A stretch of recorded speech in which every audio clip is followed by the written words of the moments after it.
Alright, what's cracking with y'all? It's your boy Prince the Hustle God, aka Wise the Warlock, and we reaching in our combat tool bag one more again. It is a cool black affair. Shout out to mighty LDBC, LDBC only, LDBC everywhere. So let's talk about the criminality, or I take that back, I retract that. Let's talk about the disruption and the rabbit hole of Donkey Kong is what I would reference this person as in boxing.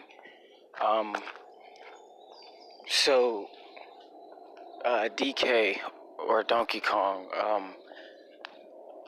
is known to manage Tyson Fury or advise or handle Tyson Fury, and also a slew of other fighters.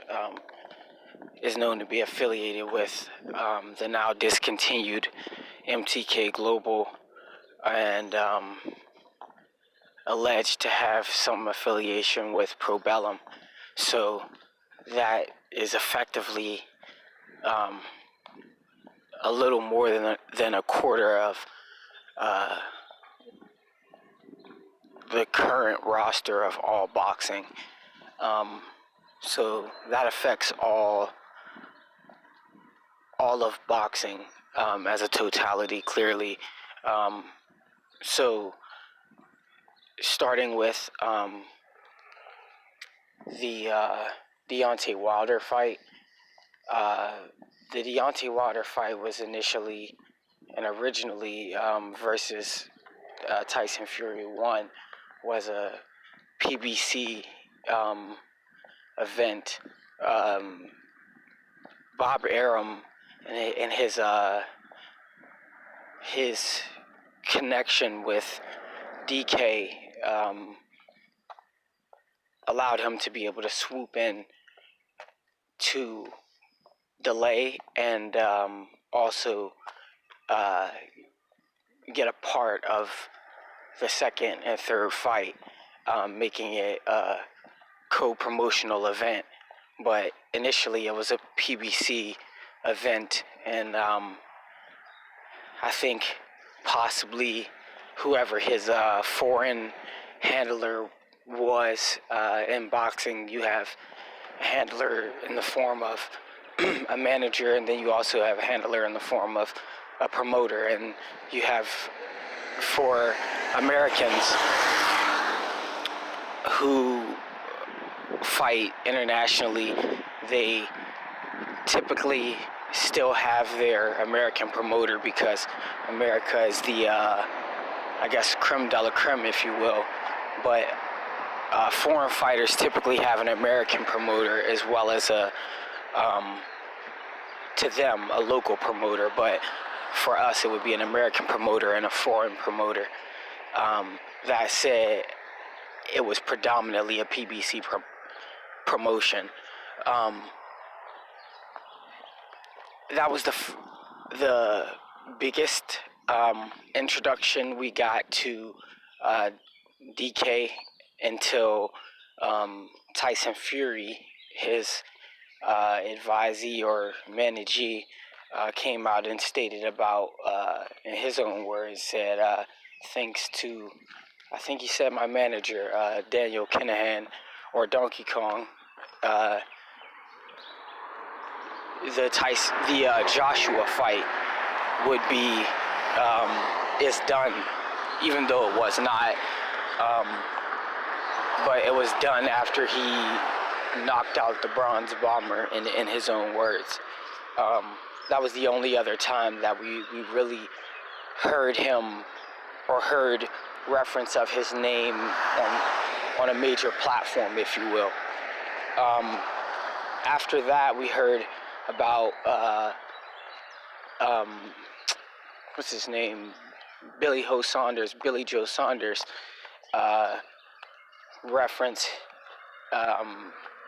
calling someone a snitch in regards to Donkey Kong's affiliation or his affiliation with Donkey Kong, and that's where the rabbit hole kind of started. Since then, there's been a ban list put in, a travel ban. Since then, there's been a travel ban put in place, in which anyone affiliated with him, coming like outside of the United States, attempting to come into the United States, are restricted and prohibited from entering the United States or accessing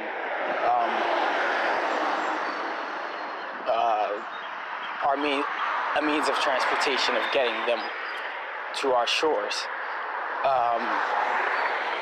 And it's solely based on bounty that the United States government has put on Donkey Kong and affiliates. So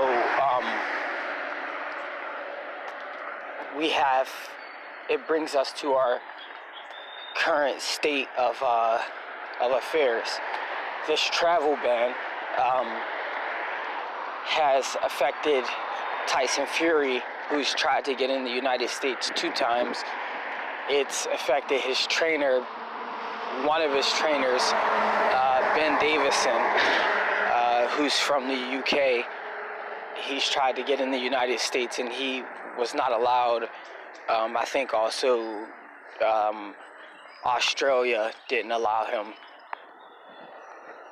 Eddie Hearn is not on the travel ban list, though he's had some obvious dealings with him, but not, I guess, enough to put him on the ban list. You have Tommy Fury, who's just had a press conference and a fight announcement with Jake Paul, who is a star outside of boxing. So it was a major event to come up in boxing, and now he's also on the ban list. I have to bring this up. One of the OGs, the OG, Black Fight Fan, he kind of had a bone to pick against like Regis in a way, and I feel like he kind of educated me without telling me, and Regis Prograis has kind of put himself in a bad position because though he's not a foreign fighter or on a ban list, he, if I'm not mistaken, was signed with MTK Global and may now be with Probellum, which MTK Global is discontinued and came out publicly stating that all of their fighters and affiliates have to find a new home, or essentially a new boxing headquarters, and that applied to him. And I felt like people were kind of being hard on Regis, but Regis's business decision almost puts him in this position where you have to be on an island of your own.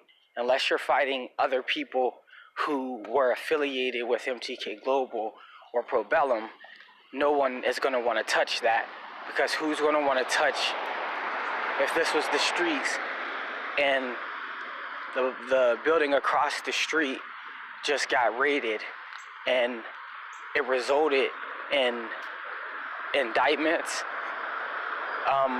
nobody in their right mind is going to want to go over there to engage in any type of business dealings. So that stated,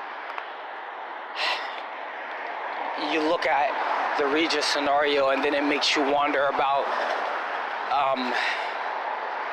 the Terrence Bud Crawford affiliation. Again, not a foreign fighter, an American fighter, but not signed or affiliated with MTK Global or Probellum, but Terrence Bud Crawford stated that he was advised by Donkey Kong as well. So when we look at just those few names, that's not even 5% of the over a quarter of the boxing roster that's affected by this trifecta of DK or MTK Global or Probellum. So when we look at this rabbit hole, it leaves you to question, like, how much of boxing is this going to affect? Because it doesn't just affect the boxers who are directly affiliated. Those boxers are either champions or contenders or prospects or even journeymen and opponents who could be opportunity, quote unquote, food, or even building blocks for other fighters. So it leaves you to question, how bad can this get? And I'm trying to be as specific as I can without,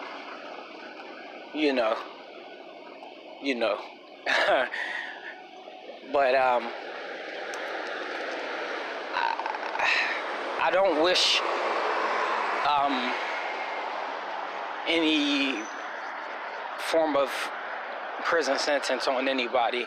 I do want what's best for boxing, but I don't know how well this will play out, seeing as the mecca right now.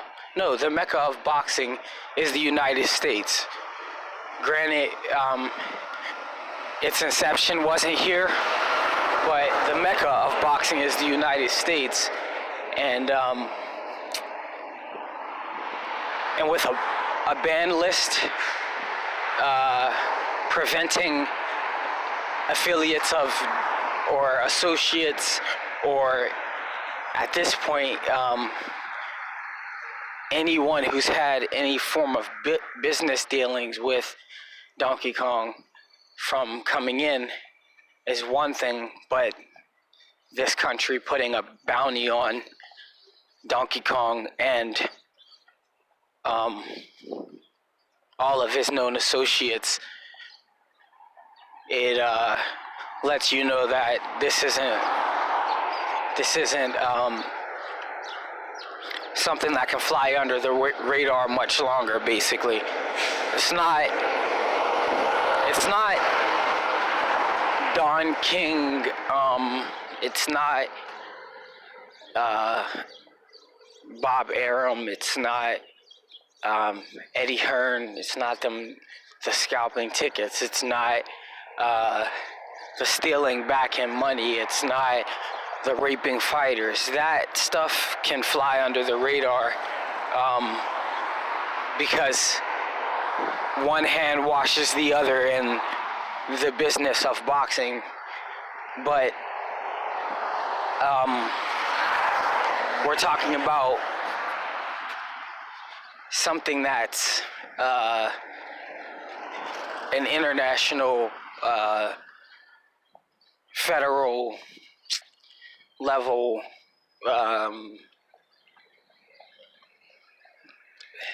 scenario. So that said, again, it is a rabbit hole. It goes much deeper. This is literally just off of the top of the dome, like reflection on what it's popular, obvious information, and omitting certain things I do know, because it does nothing basically besides enhance the aura of or air around Donkey Kong. So that said, it was a cold black affair. Always will be a cold black affair. Shout out to the mighty LDBC, LDBC only, LDBC everywhere.